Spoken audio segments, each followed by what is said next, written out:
नमो अरिहन्ताणं नमो सिद्धाणं नमो आयरीयाणं नमो वज्रायाणं नमो लोये सौवसावूणं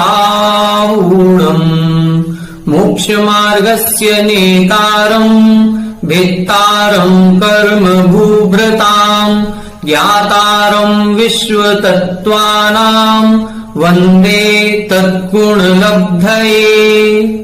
1008 श्री मूलनायक आदिनाथ भगवान की जय।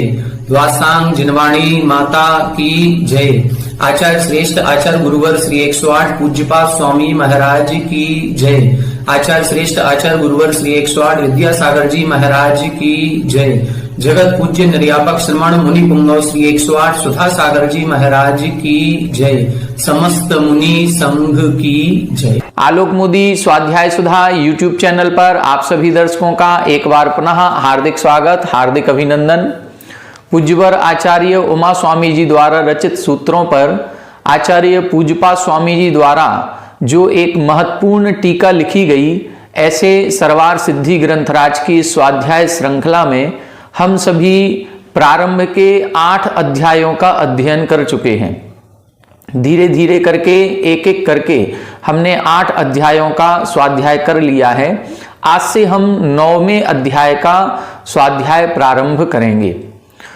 हमने आपको बताया था कि इस टीका ग्रंथ में या आचार्य उमा स्वामी जी द्वारा जो तत्वार सूत्र ग्रंथ लिखा गया है उसमें 10 अध्याय हैं और 7 तत्वों का विस्तार से वर्णन किया गया है। हमने प्रारंभ के 8 अध्याय पढ़ लिए हैं। इन 8 अध्यायों में क्रमशः जीव तत्व, अजीव तत्व, आश्रव तत्व और बंध तत्व, ये 4 प्रमुख तत्वों का वर्णन हमने पढ़ लिया है। अब इस 9वें अध्याय में हम संवर और निर्जरा तत्व का व्याख्यान पढ़ेंगे और फिर 10वें अध्याय में मोक्ष तत्व के स्वरूप को समझेंगे।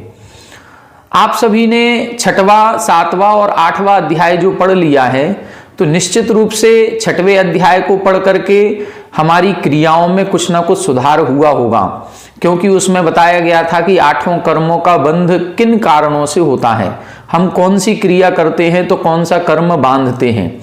तो यदि हम कर्मों से डरते हैं, कर्मों के फल से हमें डर लगता है, भय लगता है, संसार से भीति है, तो निश्चित रूप से हमारी क्रियाओं में कुछ सुधार हुआ होगा।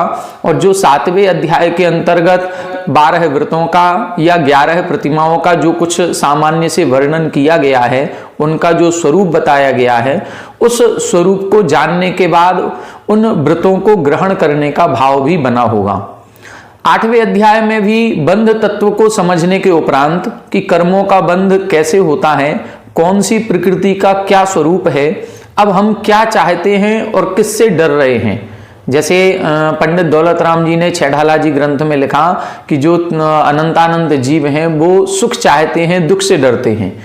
इसलिए उधर उन्होंने पहली ढाल में दुख का वर्णन किया, दूसरे ढाल में दुख के कारणों का वर्णन किया, फिर तीसरी ढाल से उन्होंने सुख का वर्णन करना प्रारंभ किया कि दुख हमें इस कारण से मिल रहा है और सुख इस रास्ते पर चलने से मिलेगा।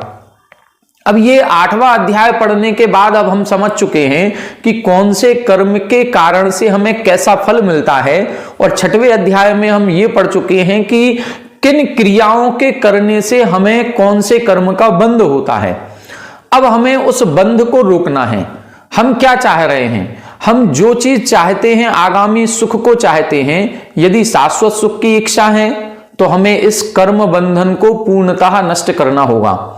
और यदि हम सांसारिक सुख चाहते हैं, हम देवगति चाहते हैं, हम अच्छा शरीर चाहते हैं, हम ज्ञान का अच्छा क्षोभसम चाहते हैं, हमारे अंतराय कर्म कभी भी उदय में नहीं आए, हम जो सोचें वो हमारी इच्छाएं पूर्ति हों, यदि हम ये चाहते हैं तो फिर अब हमें उन क्रियाओं को छोड़ना पड़ेगा जिनसे ज्ञानावरण कर्म का बंध होता है। हमें वो क्रियाएं छोड़नी पड़ेंगी जिनसे अशुभ कर्मों का बंध होता है। हमें वो क्रियाएं छोड़नी पड़ेंगी जिनसे हमारे दान, लाभ, भोग, उपभोग आदि में विघ्न बाधा आती है। अब वो क्रियाओं से हम दूर होंगे, अशुभ क्रियाओं से निवृत्ति होगी और शुभ क्रियाओं में प्रवृत्ति होगी। इसी का नाम चारित्र कहा गया है। और जब हमारे जीवन में चारित्र अंगीकार हो जाता है तो हम नियम से संवर और निर्जरा के मार्ग पर आगे बढ़ जाते हैं। आश्रव का रुकना ही संवर कहलाता है। और आज के इस अध्याय में जो 9वां अध्याय अपन प्रारंभ करेंगे, इसमें उसी संवर और निर्जरा की बात कही गई है। पहले तो हम आश्रव को रोकें, कर्म आ कहां से रहे हैं, पहले उनके आने के द्वार को बंद करें, फिर जो कर्म आ चुके हैं उनको दूर करने के लिए, उनको अपनी आत्मा से दूर पृथक करने के लिए अब हमें कुछ साधना करनी पड़ेगी। और वो साधना के बल पर जब निर्जरा होगी तो हमारी आत्मा कर्म मल कलंक से पूर्णतः निवृत्त हो जाएगी और हमारी सर्व शुद्ध आत्मा हमारे सामने होगी। तो इस प्रकार से हमें संवर और निर्जरा इन दो तत्वों को जानने का और इनकी जो क्रियाएं हैं उन क्रियाओं को समझने का और इन क्रियाओं को समझने के उपरांत अपने जीवन में उतारने का जो सुअवसर है वो हमें इस अध्याय में प्राप्त होगा। आइए अपन प्रारंभ करते हैं। पेज नंबर 318 पर 9वां अध्याय प्रारंभ करेंगे। उत्थानिका 784 सूत्र नंबर 1। बंध पदार्थो निर्दिष्टः, बंध पदार्थ का व्याख्यान कर दिया। इदानीम तदनंतर उद्देश्य भाजः संवरस्य निर्देशः प्राप्त काल इति अत इदम आह।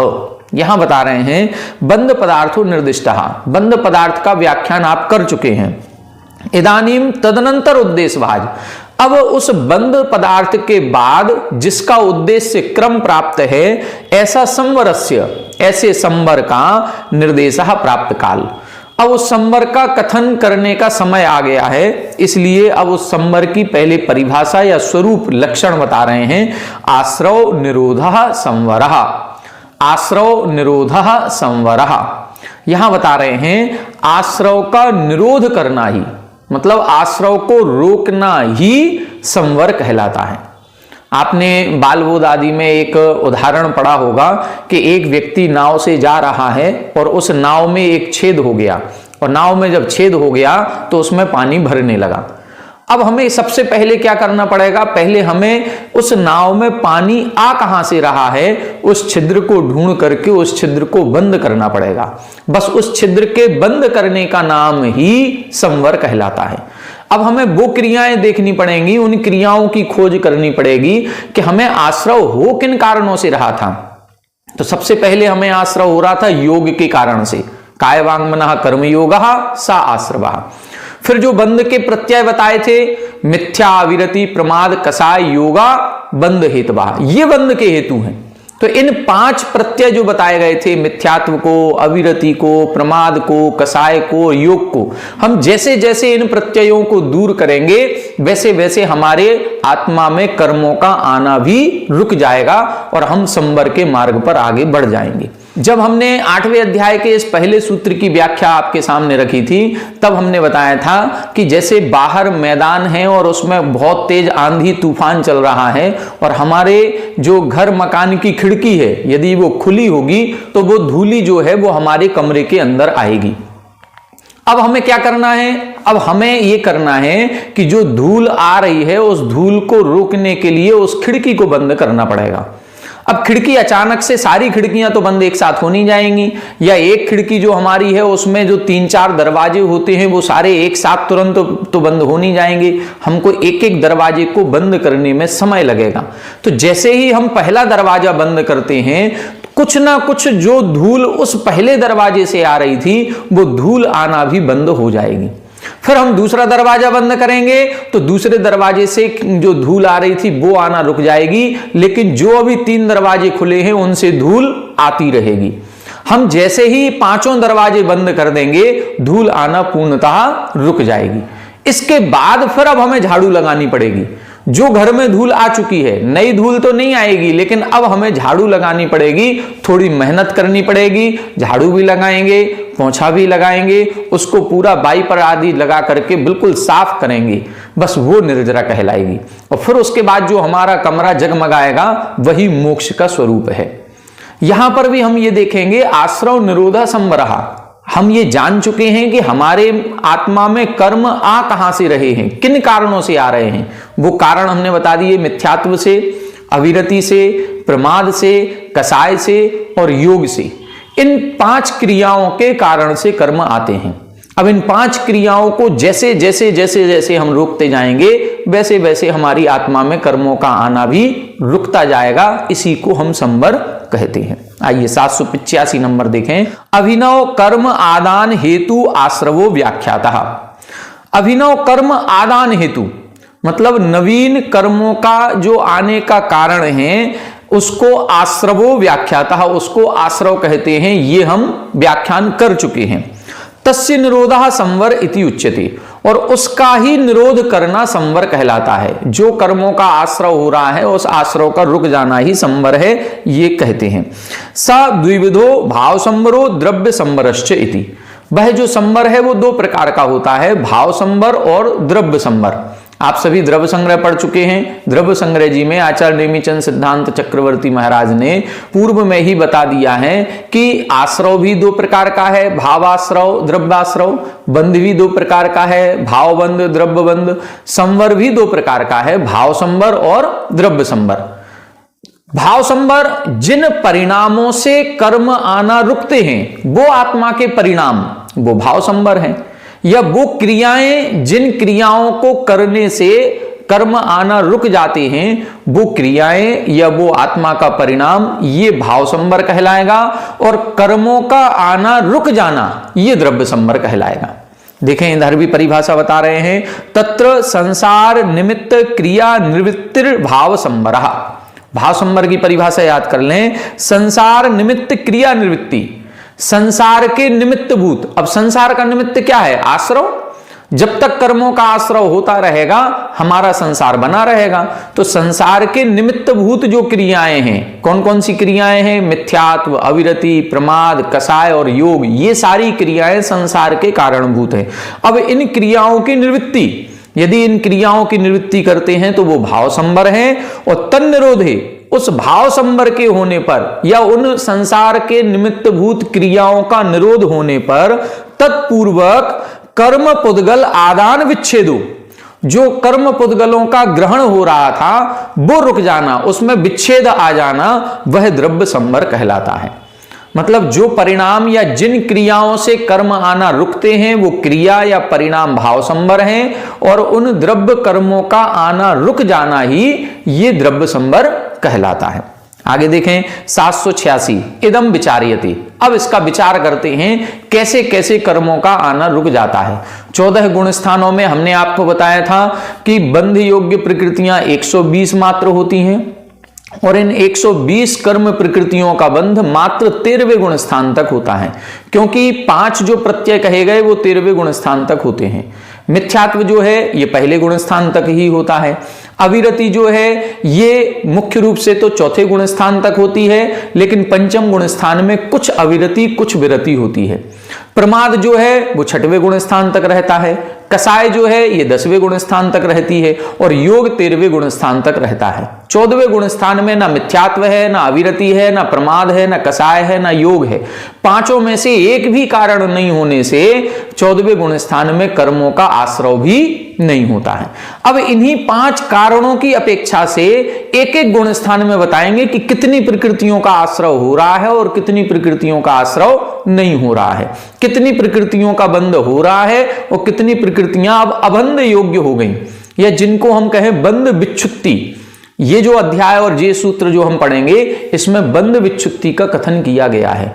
बंध विच्छुत्ति को हम विस्तार पूर्वक इसमें समझने का प्रयास करेंगे। आइए देखें। कस्मिन् गुण स्थाने कस्य संवर इति, किस गुण स्थान में किन प्रकृतियों का संवर होता है ये यहां पर बता रहे हैं। अत्र उच्यते मिथ्या दर्शन कर्मोदय वशीकृत आत्मा मिथ्या दृष्टि ही।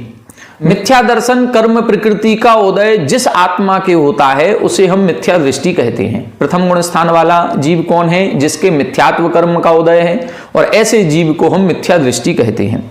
तत्र मिथ्या दर्शन प्राधान्येन, अब उस पहले गुण स्थान में मिथ्या दर्शन की प्रधानता से यत कर्म आश्रवती तन निरोधात, जो कर्म उस मिथ्यात्व की प्रधानता से आ रहा था, यदि हम मिथ्यात्व को दूर कर दें, उस मिथ्यात्व के दूर करने से उन प्रकृतियों का आना भी रुक जाएगा।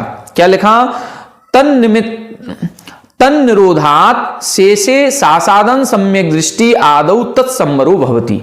मिथ्या दर्शन का उदय कहां तक है? पहले गुण स्थान तक। और मिथ्या दर्शन के कारण से कोई ना कोई प्रकृतियों का बंध होता है। मिथ्या दर्शन के निमित्त बनने से।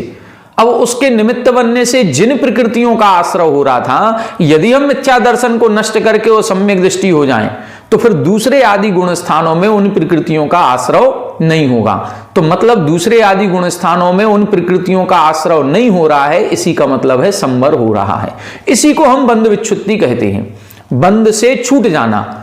कुछ प्रकृतियां ऐसी हैं जो पहले गुण स्थान में ही बंधती हैं और उनके बंध का कारण केवल मिथ्यात्व है। यदि मिथ्यात्व हमारी आत्मा में उदय में नहीं आ रहा है तो हम उन प्रकृतियों के बंध की विच्छुत्ति कर चुके हैं। मतलब हम या तो दूसरे या तीसरे या चौथे या पांचवें आदि गुण स्थानों में हैं, इसलिए उन प्रकृतियों का आश्रय भी नहीं कर रहे हैं। जैसे ही हमारे मिथ्यात्व प्रकृति का पुनः उदय आ जाएगा, वो प्रकृतियां फिर से बंध को प्राप्त हो जाएंगी। बंध विच्छुत्ति का मतलब ये नहीं है कि उन प्रकृतियों का बंध अब कभी नहीं होगा। वो बंध विच्छुत्ति का मतलब ये है कि वो जो प्रकृतियां थीं, वो जिस कारण से बंध रही थीं, वो कारण हमने दूर कर दिया था, इसलिए उनकी बंध की विच्छुत्ति हो गई। और जब वह कारण पुनः मौजूद हो जाएगा तो फिर उन्हीं प्रकृतियों का बंध पुनः प्रारंभ भी हो जाएगा। तो लिख रहे हैं किम पुनः तत्, अब ऐसी कौन सी प्रकृतियां हैं जिनका बंध मिथ्यात्व के कारण से होता है। देखें, मिथ्यात्व, नपुंसक वेद, नरक आयु, नरक गति, एक द्वि त्रि चतुरिंद्रिय जाति, हुंड संस्थान, असंप्राप्ता सर्पाटिका सहनन, नरक गति प्रायोग्यानुपूर्वी, आतप, स्थावर, सूक्ष्म, अपर्याप्तक, साधारण शरीर, संज्ञक, षोडश प्रकृति लक्षणम। ये 16 प्रकृतियां ऐसी हैं जिनका बंध केवल मिथ्या दृष्टि जीव करता है, अन्य कोई नहीं करता, मिथ्यात्व के कारण से। यदि नरक आयु का बंध हो रहा है तो वो मिथ्यात्व की उपस्थिति में ही होगा। यदि हम मिथ्या दृष्टि नहीं है, सम्यक दृष्टि हैं, तो हमें नरक आयु का भी बंध नहीं होगा। यदि हम चाहते हैं कि हम 1 इंद्री, 2 इंद्री, 3 इंद्री, 4 इंद्री जीव ना बने, तो फिर हमें इन मिथ्यात्व को दूर करना पड़ेगा, क्योंकि मिथ्यात्व के कारण से 1 इंद्री, 2 इंद्री, 3 इंद्री, 4 इंद्री जाति नाम कर्म का बंध होता है। और जब इनका बंध होगा तो ये उदय में भी आएंगे। तो क्यों ना इनका बंध जिस कारण से हो रहा है, हम उन कारण को अलग कर दें। यदि हम चाहते हैं कि हम अगले भाव में 1 इंद्री, 2 इंद्री, 3 इंद्री, 4 इंद्री नहीं बने, हम चाहते हैं कि हम नरक में नहीं जाएं, हम चाहते हैं कि हमारा टेढ़ा मेढ़ा हुंड संस्थान आकृति का शरीर ना मिले, हम चाहते हैं कि हमारा असंप्राप्ता सर्पाटिका सहनन ना हो, तो फिर हमें इस मिथ्यात्व को दूर करना पड़ेगा, क्योंकि इन प्रकृतियों का बंध मिथ्यात्व के कारण से ही हो रहा है। यदि हम चाह रहे हैं कि हमें अगले भाव में निगोदिया नहीं बनना, तो हम 1 इंद्री जाति नाम कर्म का भी बंध नहीं करेंगे। और देखें इधर साधारण शरीर लिखा है, साधारण शरीर नाम कर्म का भी बंध नहीं होगा। और निगोदिया कौन होता है? जिनके साधारण शरीर नाम कर्म का उदय होता है वो निगोदिया बनता है, क्योंकि साधारण शरीर में ही ये सारे जीव एक साथ उत्पन्न होते हैं। तो हमें क्या करना पड़ेगा? हमें साधारण शरीर नाम कर्म का भी बंध नहीं हो। देखो, मिथ्यात्व केवल दूर करने से हम कितनी प्रकृतियों के आश्रय से बच गए। हमें मिथ्यात्व का भी बंध नहीं होगा, नपुंसक वेदी हम नहीं बनेंगे। अब बताओ, मिथ्यात्व कर्म के कारण से ही नपुंसक वेद का बंध हो रहा है, नरक आयु का बंध हो रहा है, नरक गति का बंध हो रहा है, 1 इंद्री से लेके 4 इंद्री जाति का बंध हो रहा है, हुंड संस्थान का, असंप्राप्ता सर्पाटिका सहनन का, नरक गत्यानुपूर्वी का, इसके बाद आतप, स्थावर, सूक्ष्म, अपर्याप्तक और साधारण शरीर। ये 5 जो प्रकृतियां हैं ये एकेंद्रीय जीवों में ही उदय में आती हैं मैक्सिमम, क्योंकि आतप नाम कर्म का उदय केवल पृथ्वी का एक जीवों के ही होता है, वो भी जो सूर्य विमान में जो सूर्यकांत मणियां हैं उनमें उत्पन्न होते हैं। अन्य किसी भी स्थावर जीवों के, अन्य किसी भी त्रस जीवों के आतप नाम कर्म का उदय नहीं होता। अब यदि हम एकेंद्रीय जीव ही नहीं बनेंगे तो हमारे आतप नाम कर्म का उदय भी नहीं होगा। स्थावर कौन बनेगा? जो 1 इंद्री बनेगा। तो मिथ्यात्व के कारण से ही 1 इंद्री जाति का, मिथ्यात्व के कारण से ही स्थावर नाम कर्म का, मिथ्यात्व के कारण से ही सूक्ष्म नाम कर्म का। अब 2 इंद्री, 3 इंद्री, 4 इंद्री जितने जीव हैं ये सब बादर ही होते हैं। मात्र 1 इंद्री जीव ही सूक्ष्म और बादर के 2 भेद वाला है, अन्य कोई जीव होते ही नहीं है सूक्ष्म। तो सूक्ष्म नाम कर्म का बंध कौन कर रहा है? मिथ्या दृष्टि बंध करता है। तो कितनी बड़ी बात कही कि यदि हम मिथ्यात्व को दूर कर दें तो इन 16 प्रकृतियों का आश्रय नहीं होगा, और हमारे जब इनका आश्रय नहीं होगा तो इनका उदय भी नहीं आएगा। अब आगे देखें 787 नंबर। असंयमः त्रिविधा। अब मिथ्यात्व हमने दूर कर दिया। अब मिथ्यात्व दूर करने के बाद दूसरा प्रत्यय कौन सा है? अविरति। और अविरति के 3 भेद यहां पर कर रहे हैं। देखें, असंयमः त्रिविधा। अभी तक हम लोग अविरति के या तो 12 भेद करते हैं या 2 भेद करते हैं। प्राणी संयम, इंद्रिय संयम, प्राणी संयम के 6 भेद, इंद्रिय संयम के 6 भेद, ये सामान्य अविरति के भेद। यहां पर अविरति के 3 प्रकार की बता रहे हैं। एक अविरति वो जो अनंतानुबंधी कसाय के कारण से हो रही है, दूसरी अविरति वो जो अप्रत्याख्यानावरण कसाय के उदय से हो रही है, और तीसरी अविरति वो जो प्रत्याख्यानावरण कसाय के उदय से हो रही है। तो ये 3 भेद इधर इन्होंने किए, अनंतानुबंध्य, प्रत्याख्यान, प्रत्याख्यान उदय विकल्पात। असंयम के 3 भेद किए। दूसरे गुण स्थान में जो असंयम हो रहा है वो मुख्य रूप से अनंतानुबंधी कसाय के उदय में हो रहा है। पहले और दूसरे गुण स्थान में जो असंयम है ये अनंतानुबंधी के उदय से है।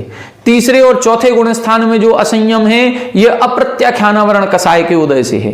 5वें गुण स्थान में जो असंयम है ये प्रत्याख्यानावरण कसाय के उदय से है। 6वें गुण स्थान में असंयम है ही नहीं। क्यों नहीं है? क्योंकि अनंतानुबंधी भी नहीं है, अप्रत्याख्यान भी नहीं है और प्रत्याख्यान का भी उदय नहीं है। जब तीनों कसायों का हम अनुदय कर देंगे तो 6वें गुण स्थान में अविरति भी नहीं रहेगी। तो गुणस्थान अपेक्षा देखें तो अनंतानुबंधी संबंधी अविरति पहले दूसरे गुणस्थान तक। क्यों? क्योंकि अनंतानुबंधी का उदय दूसरे गुणस्थान तक ही है, इसके आगे नहीं है। अप्रत्याख्यानावरण कसाय का उदय चौथे गुणस्थान तक ही होता है, पहले से चौथे तक, इसके आगे नहीं है। तो तीसरे और चौथे गुणस्थान में जो अविरति बन रही है वो किस कारण से है? अप्रत्याख्यानावरण कसाय के उदय के कारण से। अब प्रत्याख्यानावरण कसाय का उदय 5वें गुण स्थान तक होता है, इसके आगे नहीं। तो 5वें गुण स्थान में उसने अप्रत्याख्यान को तो दूर कर दिया लेकिन प्रत्याख्यान को नहीं कर पाया, इसलिए अविरति है। और 6वें गुण स्थान में या 6वें गुण स्थान से ऊपर तीनों भी प्रकार की अविरति नहीं होती है। अब इधर देखें, तत्प्रत्ययस्य कर्मणः तत् अभावे संवरो अवशेयः। तत्प्रत्ययस्य मतलब अनंतानुबंधी, अप्रत्याख्यान और प्रत्याख्यानावरण, ये जो 3 प्रकार की अविरति कही, इन अविरति के कारण से कर्मणः तत् अभावे संवरो अवशेयः, जिन कर्म प्रकृतियों का आश्रव हो रहा था इनका अभाव हो जाने पर उन कर्म प्रकृतियों का आश्रव भी रुक जाता है। यदि हमने अनंतानुबंधी को दूर कर दिया तो फिर अनंतानुबंधी के उदय के कारण से 25 प्रकृतियों का आश्रव हो रहा था, वो 25 का आश्रव भी रुक जाएगा। यदि हमने अप्रत्याख्यानावरण कसाय का अनुदय कर दिया तो अप्रत्याख्यानावरण कसाय के उदय के कारण से लगभग 10 प्रकृतियों का आश्रव होता है, हम उन 10 का भी संवर कर देंगे। और प्रत्याख्यानावरण कसाय के उदय के कारण से 4 प्रकृतियों का आश्रव होता है, यदि हमने प्रत्याख्यानावरण कसाय का अनुदय कर दिया तो उन 4 का भी आश्रव रुक जाएगा। कितनी बड़ी बात है। हमने मिथ्यात्व को दूर किया तो 16 प्रकृतियों से बच गए। हम अनंतानुबंधी को दूर कर दें तो 25 से और बच जाएंगे। यदि हम चौथे गुण स्थान में हो जाते हैं और सम्यक दृष्टि हो जाते हैं तो 16 प्रथम गुण स्थान की मिथ्या दृष्टि वाली, मिथ्यात्व वाली, और 25 अनंतानुबंधी संबंधी 41 प्रकृतियों का संवर हो जाएगा। और मेन मुख्य जो अशुभ प्रकृतियां हैं वो ये 41 ही हैं। नीच गोत्र का बंध कराने वाली इसी में होगी, स्त्री वेद का बंध कराने वाली इसी में है, नपुंसक वेद का बंध कराने वाली इसी में है, 1 इंद्री से 4 इंद्री तक ले जाने वाली प्रकृतियां जो हैं वो इसमें है, नरक निगोद त्रियंच में प्राप्त कराने वाली प्रकृतियां भी इन्हीं 41 में है। तो ये 41 प्रकृतियों का संवर हमें केवल सम्यक दर्शन की प्राप्ति हो जाने से हो जाएगा।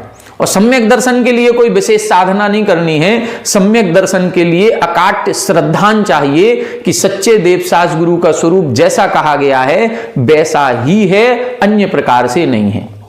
बस इनकी सच्चे देवसास गुरु की यदि हमें सही श्रद्धा हो गई, सही पहचान हो गई, इनके स्वरूप का ज्ञान हो गया तो समझ लो हम सम्यक दृष्टि हो जाएंगे। और सम्यक दर्शन होते ही इन 41 प्रकृतियों के आश्रय से बच जाएंगे। अब देखें 25 प्रकृतियां वो कौन कौन सी हैं। तद यथा निद्रा निद्रा, प्रचला प्रचला, स्त्यान गृद्धि, 3 तो दर्शनावरण कर्म की हो गई।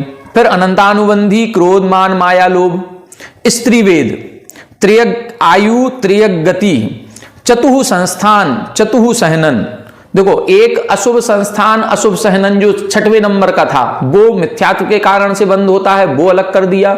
और 4 संस्थान 4 सहनन यहां पर निकल गए। अब जो सम्यक दृष्टि जीव होगा वो नियम से कौन सा संस्थान सहनन का बंद करेगा?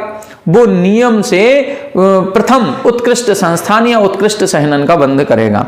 आगे देखें, त्रियगति प्रायोग्यानुपूर्वी उद्योत अप्रशस्त विहायोगति दुर्भग दुस्वर अनादेय नीचैर गोत्र संज्ञका नाम पंचविंशति प्रकृति नाम अनंतानुबंधी कसाय उदयकृत असंयम प्रधान आश्रवाणाम एकेन्द्रियादय सासादन सम्यक दृष्टियंता बंधकाः।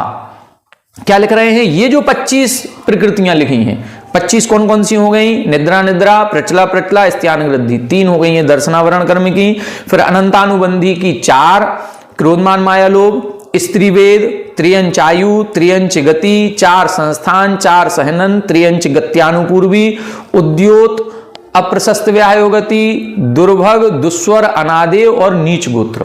ये 25 प्रकृतियों का अनंतानुबंधी कसाय उदयकृत असंयम प्रधान, जो अनंतानुबंधी कसाय के उदय के कारण से असंयम भाव था, अविरति भाव था, उस अविरति की प्रधानता के कारण से इनका बंध हो रहा था। और इनका बंध कौन कर रहा था? एकेन्द्रियादया सासादन सम्यक दृष्टियंतः। एक इंद्री जीव, 2 इंद्री, 3 इंद्री, 4 इंद्री, पंचेंद्रिय और पंचेंद्रियों में दूसरे गुण स्थान तक, क्योंकि अनंतानुबंधी का उदय दूसरे गुण स्थान तक ही होता है। तो दूसरे गुण स्थान तक के जो जीव थे वो इनका बंध कर रहे हैं। इसके ऊपर लिखा है तत् अभावे तासाम उत्तरत्र संबरः। तत् अभावे, उस अनंतानुबंधी का उदय का अभाव होने पर ऊपर के गुण स्थानों में, मतलब तीसरे, चौथे, 5वें, 6वें आदि गुण स्थानों में इन 25 प्रकृतियों का आश्रव नहीं होगा। तो ऊपर का चौथा गुण स्थान यदि हमारा है, या तीसरा गुण स्थान भी यदि कोई जीव तीसरे गुण स्थान में है, तो उसके मिथ्यात्व नहीं होने से 16 प्रकृतियों का आश्रव नहीं होगा, और अनंतानुबंधी का उदय नहीं होने से 25 प्रकृतियों का आश्रव नहीं होगा। तो 41 प्रकृतियों से बच गया। हम लोग जो सम्यक दृष्टि की महिमा पढ़ते हैं, जैसे छेड़ाला में लिखा है, प्रथम नरक विंसठ भू ज्योतिष बान भवन संड नारी थावर विकलत त्रय पशु में नहीं उपजत सम्यक धारी, कि जो सम्यक दृष्टि जीव होता है वो स्थावर नहीं बनेगा, वो विकलत्रय नहीं बनेगा, वो स्त्री वेद में नहीं जाएगा, वो नपुंसक वेद में नहीं जाएगा, वो एक इंद्री से 4 इंद्री तक में उत्पन्न नहीं होगा, वो नीच गोत्र में उत्पन्न नहीं होगा। तो ये जो सम्यक दृष्टि की या सम्यक दर्शन की महिमा है, वास्तविकता में ये देखा जाए, ये सम्यक दर्शन की महिमा इसलिए है क्योंकि सम्यक दृष्टि जीव के ना तो मिथ्यात्व है और ना अनंतानुबंधी का उदय है। और जब मिथ्यात्व अनंतानुबंधी का उदय नहीं होता है तो वो 41 प्रकृतियों का आश्रव नहीं करता। और ये सारे जो बातें कही गई कि वो नीच गोत्र में नहीं जाएगा, क्यों नहीं जाएगा? क्योंकि नीच गोत्र का बंध ही नहीं कर रहा है। वो एक इंद्री से 4 इंद्री तक नहीं जाएगा, क्यों नहीं जाएगा? क्योंकि एक इंद्री से 4 इंद्री तक की जो जाति नाम कर्म है उसका बंध ही नहीं हो रहा है। वो स्त्री वेद नपुंसक वेद में नहीं जाएगा, क्यों नहीं जाएगा? क्योंकि उनका बंध ही नहीं हो रहा है। बस ये कर्म सिद्धांत है हमारे यहां। कोई ठीक है, हम एक बार कह देते हैं कि सम्यक दर्शन की महिमा, सम्यक दर्शन की महिमा नहीं है। सम्यक दर्शन के जो परिणाम थे उन परिणामों के कारण से इन प्रकृतियों का आश्रव नहीं होता है। हमारे यहां सब कुछ कर्म सिद्धांत पर आधारित है। हमने उन कर्म प्रकृतियों का बंध नहीं किया तो अब उदय कहां से आएगा? और सम्यक दृष्टि जीव इनका बंध नहीं करता है, इसलिए यहां पर ये सारी चीजें लिखी गई। अब हमें क्या करना है? अब हमें ये करना है कि हम भी अपने परिणामों को सुधारें, और परिणामों को सुधारने के साथ साथ मिथ्यात्व और अनंतानुबंधी इन यदि 7 प्रकृतियों का उपशम 6 या 6 उपशम कर दिया तो हमारे सम्यक दर्शन उत्पन्न हो जाएगा। और वो सम्यक दर्शन चाहे हम औपसमिक सम्यक दृष्टि हो चाहे छायोपसमिक सम्यक दृष्टि हो, एक बार सम्यक दर्शन उत्पन्न हो जाने पर हमारा संसार काल जो अनंत था वो छिद करके अब कितना रह गया?